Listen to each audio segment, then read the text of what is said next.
в профицит у нас вышел 229 миллионов 114 тысяч. Откуда эти средства взялись? 27 миллионов рублей – это был межбюджетный трансфер с республиканского бюджета.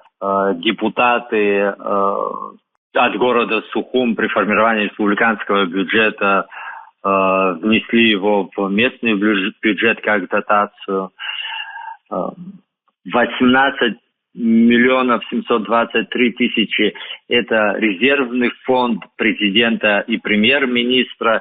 Эти средства, они имеют целевой характер. Из них 18, забегая вперед, 18 миллионов 279 тысяч – это средства, которые ушли на ликвидацию последствий стихийных, которые были у нас прошлым летом.